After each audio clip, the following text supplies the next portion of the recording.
اپنی زبان میں اپنے لہجے میں کہ مجھے حکم ہے کہ نواز شریف اور مریم نواز کو سزا دینی ہے. حکم کس کا ہے یہ کوئی پتہ نہیں ہے. چیف جسٹس صاحب کس کو کہہ رہے ہیں وہ بھی ایک دن بات سامنے آ جائے گی. دوسرا شخص جو اس ٹیلی فون کال پر ہے وہ کون ہے. چیف جسٹس صاحب جو مرضی کریں میرا اس سے بھی کوئی واسطہ نہیں ہے.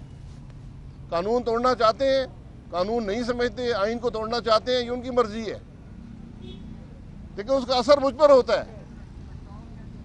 اب یہ واضح ہے, چیف جسٹس کی آواز میں واضح ہے کہ نواز شریف اور مریم نواز کو ایک حکم کے تحت, ایک سازش کے تحت سزا دلوائی گئی ہے.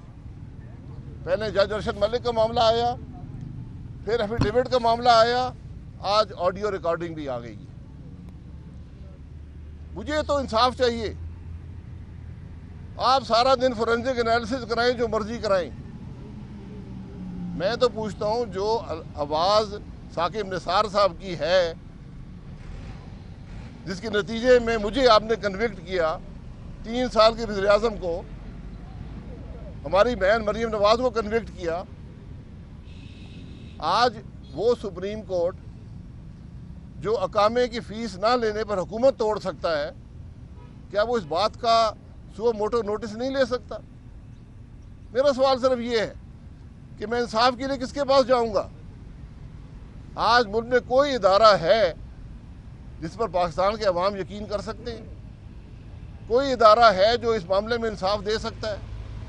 کوئی ادارہ ہے جو کہہ سکتا ہے کہ جو چیف جسٹس نے سزا دلوائی عدالت میں مداخلت کر کے نواز شریف صاحب کو اور مریم نواز کو, تو کم از کم سزا تو ختم کریں, حقیقت پاکستان کے عوام کے سامنے رکھیں, اتنی ہمت تو کریں, پوچھیں تو صحیح.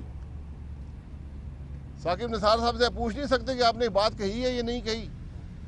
الفاظ بڑے واضح ہیں, کوئی ڈھکی چھپی بات نہیں ہے.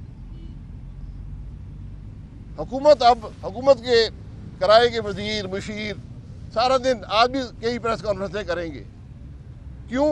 اپنا جرم چھپانے کے لیے, اپنی کرپشن چھپانے کے لیے, اور جو وہ جھوٹے الزامات لگاتے رہے ہیں, جو ان عدالتوں میں انصاف کی دھجیاں بکھیرتے رہے ہیں, جو چیئرمین نیب سے کرواتے رہے ہیں, اس کو چھپانے کے لیے.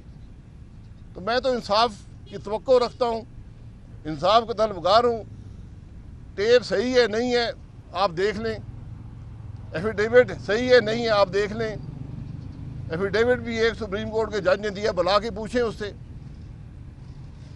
جو ریکارڈنگ ہے وہ بھی ایک جرنلسٹ سے دی, اس کو بلا کے پوچھیں. لیکن انصاف کے نظام پہ عوام کا اعتماد کون بحال کرے گا؟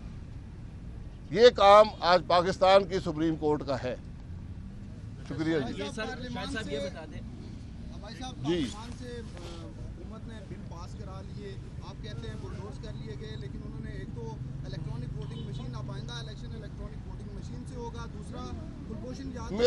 میرے بھائی یہ بل جس طرح پاس ہوتے ہیں ایسے ہی ختم ہو جاتے ہیں. کلبھوشن یادو کا جو معاملہ ہے, کلبھوشن یادو کو چھوڑنا تھا تو آرڈیننس کر لیتے, اسمبلی سے بل کیوں کرایا ہے؟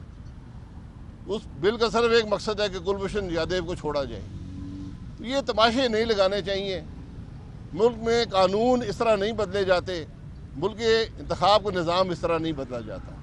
انتخاب الیکشن کمیشن کرائے گا آئین کے تحت, وہ آپ دیکھ لیں گے انتخاب کس طرح ہوگا. اچھا شاہد صاحب یہ بتا دیں کہ جب سے ایفیڈیوٹ کا معاملہ سامنے آیا ہے اس کے بعد اپوزیشن کی جانب سے بھی, حکومت کی جانب سے اس پہ کافی تبصرہ بھی کیا گیا, تجزیہ بھی کی گئی, لیکن ایک تاثر سا دیا جا رہا ہے کہ نون لیگ کی جانب سے جو عدلیہ پہ پہلے بھی حملے کیے گئے اور اس دفعہ بھی جو ہے ایفیڈیوٹ کے بعد عدلیہ پہ حملے کیے جا رہے ہیں, اس پہ آپ کیا کہیں گے؟ نون لیگ کا کوئی تعلق نہ ایفیڈیوٹ سے ہے نہ آڈیو سے ہے.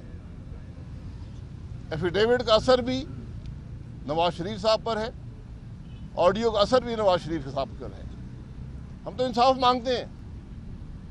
اگر ہم نے آڈیو بنائی ہے, ایفیڈیوٹ بنایا ہے, تو بالکل سزا دیں.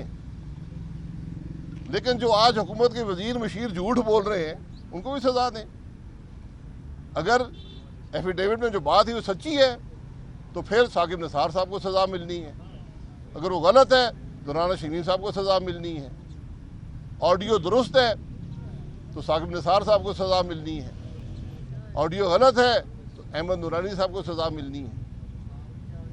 میں تو انصاف کی بات کر رہا ہوں. جب ملک کی عدالتوں میں فیصلے آپ احکامات پر کریں گے, چیف جسٹس ملوث ہوگا, تو انصاف کا نظام کہاں رہ گیا. شکریہ جناب.